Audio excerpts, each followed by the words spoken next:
students, welcome to Study from Home, a program initiated by Kangahu Public School, Vrindavan. In this program, we provide you virtual classes directly to your home. In 11th standard business studies, we have covered up till chapter 10, and the chapter 10 was international business. In international business, I told you about the concept of export and import, international business, its benefit, obstacles, and difference between international business and domestic business.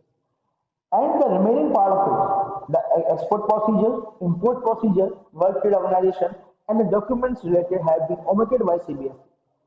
As I've already informed you that the chapter 8 I'm going to omit on my own, जिससे कि हम लोग time पे syllabus खत्म कर सकें as we have days left.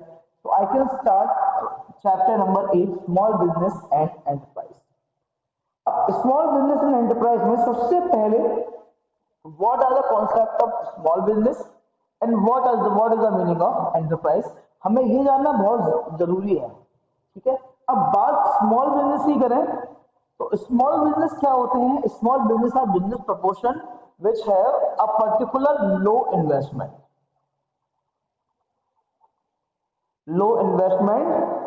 and limited operation.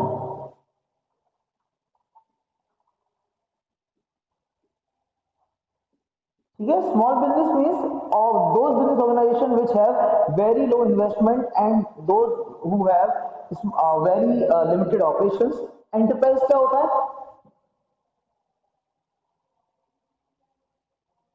किसी भी बिजनेस प्रपोर्शन को हम बोलते हैं एंटरप्राइज. ठीक है, अब ये जो टर्म एंटरप्राइज है, ठीक है, ये एक टर्म है हमारा एंटरप्राइज. ठीक, एंटरप्राइज से टर्म आता है आपका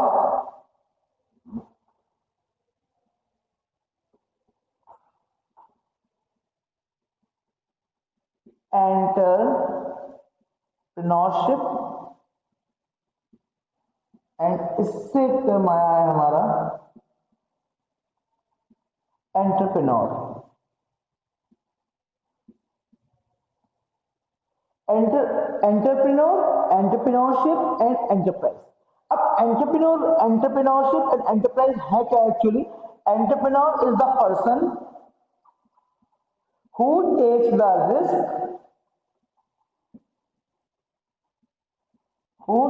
रिस्क ऑफ स्टार्ट बिजनेस. यानी वो पर्सन जो रिस्क लेता है, the risk bearer of business is known as the entrepreneurship. The person who conceives the idea of business is known as entrepreneurship.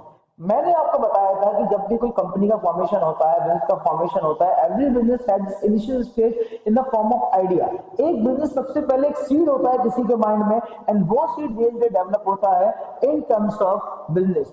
तो जिस पर्सन के माइंड में ये सीड डेवलप होता है बिजनेस का, एंड जो उसको कंसिक्यूट करता है, अपने बिजनेस आइडिया को कंसिक्यूट करता है, that person is known as entrepreneur. And the process of starting the business is known as क्या? Entrepreneurship. The whole process of starting of the business proportion and bearing the risk, the conceiving the idea and formulating your activities regarding practical implementation of those is known as the entrepreneurship. And the outcome given by entrepreneur under the process of entrepreneurship is the enterprise. अब enterprise का काम क्या होता है? एक enterprise का काम क्या होता है? एक एंटरप्रेन्योर, इसके लिए तो एंटरप्राइज का काम क्या है? Profit generation. लेकिन एक एंटरप्राइज का बहुत काम होता है, जैसे कि प्रोडक्शन.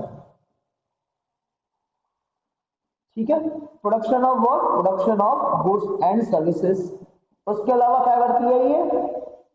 ये एम्प्लॉयमेंट जनरेट करती है. ठीक है, और ये एक्सपोर्ट एंड इंपोर्ट के लिए भी प्रोडक्ट को प्रोड्यूस करती है.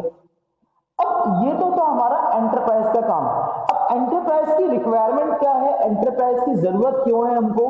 क्योंकि हमारी country, if I will be talking about India was under the British rule for like more than 150 years, and it's not just about the India. In the previous time the condition was like that, and the system of democracy comes from French Revolution from 1795. तो ये actually business की हमारे लिए अहमियत क्या है? Business की अहमियत हमारे लिए ये है बिकॉज सबसे पहले जो आपके कंट्रीमेंस है, जो आपके फेलो सिटीजन्स हैं, उनका पेट भरना आपकी रिक्वायरमेंट है, उनकी नीड को सेटिस्फाई करना हमारी रिक्वायरमेंट है। तो सबसे पहले हमको प्रोडक्शन करना है किसके लिए? उनकी रिक्वायरमेंट को फुलफिल करने के लिए। फिर उसके बाद अगर हम ज्यादा इंपोर्ट करते हैं किसी भी गुड का अपनी कंट्री में, तो ये हमारी इकोनॉमी के लिए बिल्कुल भी बेनिफिशियल नहीं है। तो हमें इंपोर्ट को रिप्लेस करने के लिए प्रोडक्ट को मैन्युफैक्चर करना है। थर्ड पॉइंट, हमें एक्सपोर्ट के लिए भी गुड मैन्युफैक्चर करनी है जिससे कि हम अपनी इकोनॉमी को स्ट्रेंथन कर सकें। तो यानी कि एंटरप्राइज का काम सिर्फ production, employment and export import नहीं है। एक कंट्री के लिए क्या है? एक कंट्री के लिए नीड को सेटिस्फाई करने के लिए प्रोडक्शन है, need satisfactory production, need satisfactory production, goods for replacing imports and for exports। ये हमारे कुछ इंपॉर्टेंस है एंटरप्राइज के, ठीक है? क्यों? क्योंकि ये तीनों चीजें मिलके, अगर आप इन तीनों क्राइटेरिया पे एंटरप्राइज को फुलफिल कर रहे हैं, या आप एक बिजनेस एंटरप्राइज किसी इकोनॉमी में सारे काम कर रहा है, तो डेफिनेटली ये आपकी इकोनॉमी को बहुत स्ट्रेंथन करेगी, आपकी नेशनल इनकम बढ़ेगी, आपका जीडीपी बढ़ेगा। तो अल्टीमेटली हम इन सभी इकोनॉमिक फैक्टर्स को क्या करते हैं? मेजर करते हैं only in these terms. Production बहुत रिक्वायरमेंट है एक इकोनॉमी में। प्रोडक्शन होता है तभी employment, export, import, national income, GDP, सारे के सारे कॉन्सेप्ट प्रोडक्शन से जुड़े हुए हैं। एंड प्रोडक्शन करने के लिए कौन आंसरेबल है? प्रोडक्शन करेंगे हमारी ये एंटरप्राइज, ठीक है? और एंटरप्राइज किसका होता है? एंटरप्राइज होता है एंटरप्रेन्योर का। एंड इस पूरे प्रोसेस को हम बोलते हैं क्या? एंटरप्रेन्योरशिप। अब रिक्वायरमेंट क्या है? What is the need of an enterprise? ये तो हो गई हमारी importance of enterprise. What are the need of an enterprise? Enterprise की नीड सबसे बड़ी ये है कि ये आपकी क्या है? Life line of nation. अब ये लाइफ लाइन क्यों है? इतने सारे पॉइंट्स मैंने आपको बता दिए, एम्प्लॉयमेंट है, प्रोडक्शन है, नीड सेटिस्फैक्शन है, नेशनल इनकम है, जीडीपी है। ये इस वजह से लाइफ लाइन है बिकॉज अगर एंटरप्राइज नहीं होगी तो कंट्री में मनी सर्कुलेशन बढ़ जाएगा, कंट्री के जो आपके नॉर्मल सिटीजन है उनकी नीड सेटिस्फाई नहीं होगी। तो उससे होगा क्या?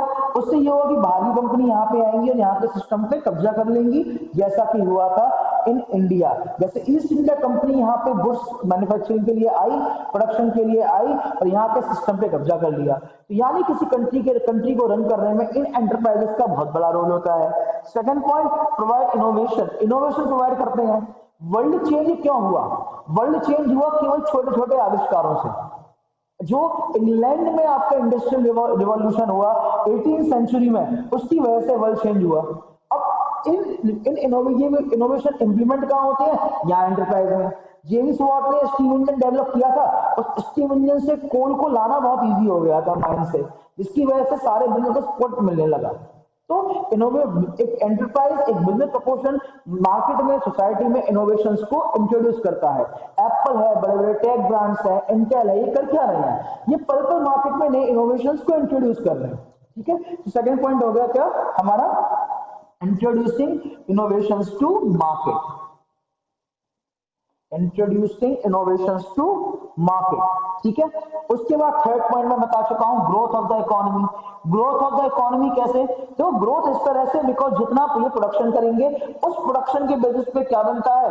इनके ही प्रोडक्शन के बेसिस पे बनती है जीडीपी, और ये जीडीपी हमारी आंसरेबल होती है किसके लिए? हमारी कंट्री की नेशनल इनकम के लिए। और जब कंट्रीज का डेवलपमेंट इंडेक्स में उनको कंपेयर किया जाता है तो नेशनल इनकम उसमें बहुत एक मेजर क्राइटेरिया होता है। नेशनल इनकम किसी कंट्री की बहुत अच्छी है तो that country is considered to be developed country, ठीक है?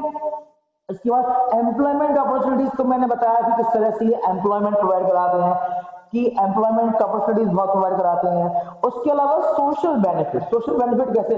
देखिए भैया, यहाँ पे एम्प्लॉयमेंट दे रहे हैं, सोसाइटी के लिए काम कर रहे हैं, प्रोडक्शन कर रहे हैं, नेशनल इनकम में पार्टिसिपेशन कर रहे हैं, तो यानी अल्टीमेटली सोसाइटी तो बेटर बनेगी ही बनेगी, ठीक है? तो ये हमारा enterprise, entrepreneurship and entrepreneur, and उसकी क्या क्या इंपॉर्टेंस है एंड उनकी नीड क्या है, हमें पर्सनली क्या नीड है, कंट्री को पर्सनली क्या नीड है, ठीक है? तो स्टूडेंट्स, नेक्स्ट